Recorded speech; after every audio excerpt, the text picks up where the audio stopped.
Sorry. What's up, guys? It is Coach Victor. Chloe. Coming at you for your Thursday At-home workout. That's so stupid. So, for the warm-up today, we're going to be doing 2 rounds, 8 up-downs with a pause, 8 sumo inchworm, and 8 Russian kettlebell swings. So the up-downs with a pause are going to look like this. We're going into that burpee position, except we are not touching our chest and thighs to the floor. We're going to hold for 5 seconds, then we're going to come back up. Boom, that's 1 rep. So do 1 more. Good. Tight plank position. The hips are perfectly in line with the torso.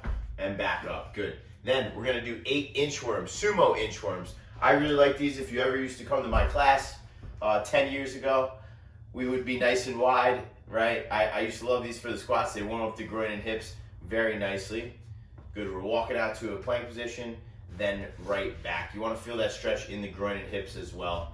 We've done a lot of running this week and the last few weeks, so give those hips some love. And then last 8 Russian kettlebell swings. So we're going to demonstrate with the dumbbell today. Remember, focus on hinging at the hips. We are not squatting our kettlebell swings. Good. Back stays nice and tight. Pushing those hips forward, squeezing those glutes. Very good. Nice job. Thank you. All right, for your skill today, we're going to be doing a superset. We're going to go back and forth between each movements. We're going to be doing single arm high pull and the single arm overhead carry or overhead hold. Okay, so for the high pull, we're going to be doing, for both movements, we're going to be doing 4 sets. For the high pull, we're going to be doing 8 reps per arm. So for the single arm high pull, we want to start out, dumbbell in the center of our chest, thumb is in line with the center of our chest, belly button midway. We're going to pull that elbow up nice and high. We're going to feel it in the front of the delt, okay, and come back down. We want to keep the thumb in line with the center of our chest the whole time. For those of you who have never done these before or are new to this, these are going to be a little bit more awkward for you because you haven't. For those of you who have been at our gym for a while, we love high pulls. Keep those shoulders healthy. Do you have anything to add to that? Nope. Why do we do high pulls? Good for your shoulders. I actually do have something to add. If you don't have anything that's a reasonable weight for you to do these with, use an odd object. Water bottle, can of beans. And if they are uncomfortable for you, you can also just do them no weight and just get your shoulder used to that range of motion. Good point. Yeah, if these don't feel good, get your shoulder used to this range of motion. Anybody who we have coming into the gym who cannot perform this movement with weight, or somebody who cannot pull their elbow up, right? This is kind of where we want to be. Not saying I'm perfect or anything, but I do have range of motion. Try to stand on one leg. No, I can't. However, if you cannot perform this range of motion, you do not want to add load to this. So we want to build to getting there. If this is as high as you can go, you're going to literally do this with no weight to get that shoulder comfortable and in a good range of motion before we add load. We always want to have full range of motion before we add load to anything that we do. Okay, so 4 sets, 8 single arm high pulls per side. And then for the second movement, we're going to be going single arm overhead carry. If you have space to walk, you can walk for 30 seconds. If you don't, you can hold the dumbbell or kettlebell or odd object, cat, dog, whatever, overhead, okay? Good, and I want you to pause right there, facing back to the camera right there. Now, one thing we want to see, guys, we want to see space between the ear and the bicep. She's keeping her shoulders shrugged down. We don't want to see this, so shrug your shoulder up. We don't want to see this, we're not reaching towards the ceiling. We want to keep the shoulders active by keeping our shoulders shrugged down. Like I've talked about before in a few of these videos, you're going to get a lot of tension here, okay? And it's unnecessary. It's not a natural position to be in this position here. When we press overhead, we don't shrug our shoulders up. So there's no need to build capacity with this shrug position, okay? All those dudes you see shrugging in the gym doing this, I bet their necks hurt.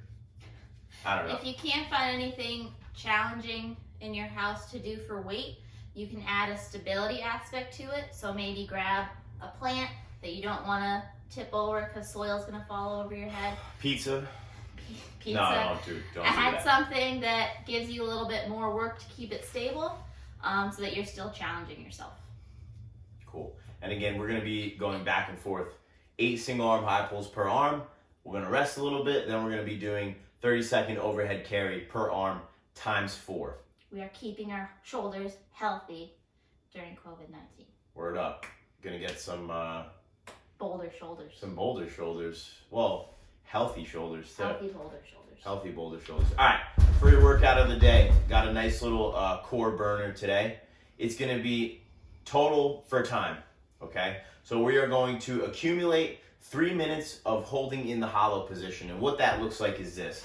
We're keeping our lower back flat on the floor. Our arms and our feet are gonna be elevated, and we're gonna keep nice tension in our core. I love these. If you work with me one-on-one, you are no stranger to the hollow hold. I torture my athletes with these, but however, my athletes also have really strong cores. So it's legit. If you can't do them with your arms and legs raised, if you do that and you can feel your lower back coming off the ground, your back arching, you can do them with your hands at your sides. That's easier. And bending the knee is step easier as well. Cool. Now, here's the catch. During the 3-minute hollow hold, every time you break, you're going to do 5 burpees, 5 V-ups, 5 burpees. So, regular burpee, you know what these look like. Okay, do one more. Good, you're going to perform, again, 5 burpees, then 5 V-ups. So the V-up, similar, starting off in the hollow position, we're bringing our hands to our toes with nice straight legs, keeping those lower backs flat on the floor. If this is too difficult, I don't know why I said it like that, you're going to be doing what's called a lemon squeeze. Chloe's going to demonstrate a lemon squeeze, bringing the knees to the chest and the arms to the shins, nice comfortable position. After your 5 V-ups, there's more. We're going to do 5 more burpees. So again, 3-minute hollow hold. Every time you break, 5 burpees, 5 V-ups, 5 burpees again. Then proceed where you left off, okay? After you accumulate your 3 minutes of hollow holds, you're not done. There's more, okay? 3 minutes in the plank position. So standard plank position, Chloe's gonna demonstrate. You can do these on your hands or on your forearms, whatever you prefer. There is no preference, or there was no preference that was told to me. As I said, Go ahead. we have been doing a lot of push-ups and stuff on our hands, so if your wrists have been a little bit sore, mine actually were this week, go onto your forearms. I like forearms better because they're easier. Not gonna lie. Anyway, 3 minutes in the plank position, and it's the same scenario. So we're doing 5 burpees, 5 V-ups, 5 burpees every time we break. So if you're a savage and you have a really strong core, this is a 6-minute workout for you. Actually transition time, so 6 minutes and 3 seconds. I don't think that's the case for 99% of us. That's pretty nuts. So, 3-minute hollow hold. If you can hold, guaranteed no one in the gym can hold an actual legitimate good hollow for 3 minutes. Is that a challenge? So if somebody demos, you have to take a video of it, and I side gotta see video. that your back doesn't start arching. What's the prize?